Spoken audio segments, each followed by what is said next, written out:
নমস্কাৰ সকলোকে পুনৰবাৰ মোৰ চেনেললৈ স্বাগতম জনাই লৈ আহিছোঁ আজি দিনটো ৰাশিফল। আজি হৈছে 28 জুলাই 2025 অসমীয়া 12 শাওন সোমবাৰ।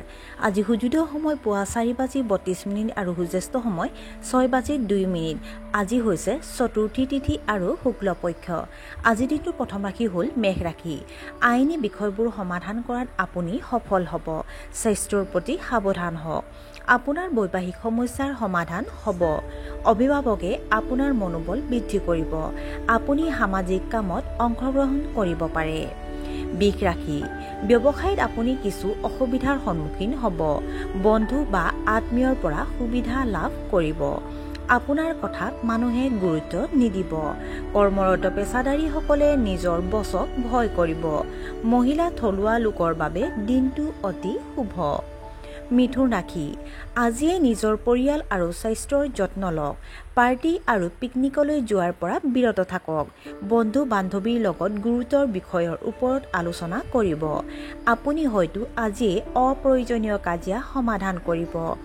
আপোনাৰ ব্যৱসায়ৰ বিক্ৰী বৃদ্ধিৰ বাবে আপুনি আনন্দিত হ'ব। কৰ্কট ৰাশি। ব্যৱসায়ীসকলে তেওঁলোকৰ বাকী থকা সামগ্ৰীসমূহ বিক্ৰী কৰিব পাৰে। ব্যৱসায়িক ভ্ৰমণলৈ যাব পাৰে। আপোনাৰ অধীনস্থৰ পৰা সুবিধা লাভ কৰিব। আপোনাৰ উপাৰ্জনৰ উৎস বাঢ়িব। আপোনাৰ জীৱনসংগীয়ে আপোনাৰ মনোবল বৃদ্ধি কৰিব। ৰাজনৈতিক বিভ্ৰান্তিৰ পৰা আপুনি মুক্তি পাব।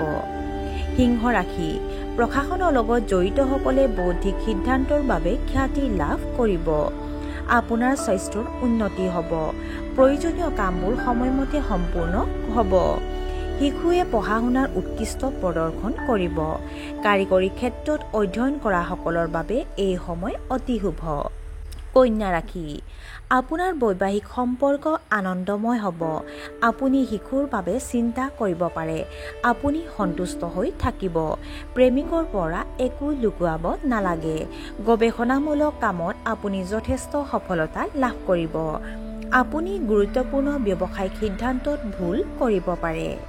তুলা ৰাশি। আপুনি আপোনাৰ আপোনজনৰ লগত আপোনাৰ অনুভৱবোৰ শ্বেয়াৰ কৰিব। একেলগে একাধিক কাম নকৰিব। কৰ্মক্ষেত্ৰত আপোনাৰ সন্মান বাঢ়িব। আপুনি হয়তো আপোনাৰ পৰিয়ালৰ সদস্যসকলৰ বাবে কিছু অপ্ৰয়োজনীয় ধন খৰচ কৰিব লাগিব। বিদেশ ভ্ৰমণলৈ যোৱাৰ সম্ভাৱনা আছে। বৃশ্চিক ৰাশি। আয়ৰ নতুন উৎস গঢ় লৈ উঠিব। আপোনাৰ ওচৰৰ মানুহৰ পৰা আনন্দদায়ক খবৰ পাব। আপুনি বস্তুগত আৰাম উপভোগ কৰিব। আপোনাৰ ফিক্সড এছেট বৃদ্ধি পাব।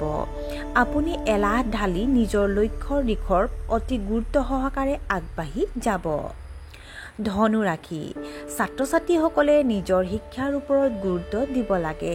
গাড়ী চলোৱাৰ সময়ত সাৱধান হোৱা উচিত। নেতিবাচক মানুহৰ সংগ এৰাই চলিব লাগে। কৰ্মক্ষেত্ৰত বহুত কষ্ট কৰিব লাগিব। ঊৰ্ধ্বতম বিষয়াৰ পৰামৰ্শৰ দ্বাৰা আপুনি উপকৃত হ'ব। মকৰ ৰাশি। কামৰ লগত জড়িত সমস্যাৰ সমাধান হ'ব। জ্যেষ্ঠ বিষয়াৰ লগত বেছি তৰ্ক নকৰিব। অতিমাত্ৰা চিন্তা কৰাৰ বাবে মূৰৰ বিষ হ'ব পাৰে। শ্বেয়াৰ মাৰ্কেটত বিনিয়োগ কৰাৰ সময়ত সাৱধান হওক। এটা গুৰুত্বপূৰ্ণ কাম সম্পূৰ্ণ হোৱাৰ লগে লগে আপুনি আনন্দিত হ'ব। আপুনি কাৰিকৰী সমস্যাৰ সন্মুখীন হ'ব পাৰে। কুম্ভ ৰাশি। আপোনাৰ জীৱনসংগীৰ স্বাস্থ্যৰ প্ৰতি চিন্তা থাকিব। আপুনি হয়তো নতুন কামৰ পৰিকল্পনা কৰিব পাৰে। আশা কৰা কামবোৰ সময়মতে সম্পূৰ্ণ নোহোৱাৰ বাবে আপুনি অলপ দুখী হ'ব পাৰে। আপুনি দান বৰঙণিৰ কামত ধন খৰচ কৰিব। সহকৰ্মীসকলৰ মাজত পাৰস্পৰিক উত্তেজনা হ'ব পাৰে। আপুনি হয়তো সন্ধিয়া ক'ৰবাত ফুৰিবলৈ যাব পাৰে। আৰু আজিৰ দিনটোৰ শেষৰ ৰাশিটো হ'ল মীন ৰাশি। আপোনাৰ সামাজিক প্ৰতিপত্তি বাঢ়িব পাৰে। আপুনি আপোনাৰ কামৰ পদ্ধতি উন্নত কৰিবলৈ চেষ্টা কৰিব। শিশুৰ ভৱিষ্যতৰ চিন্তা দূৰ হ'ব।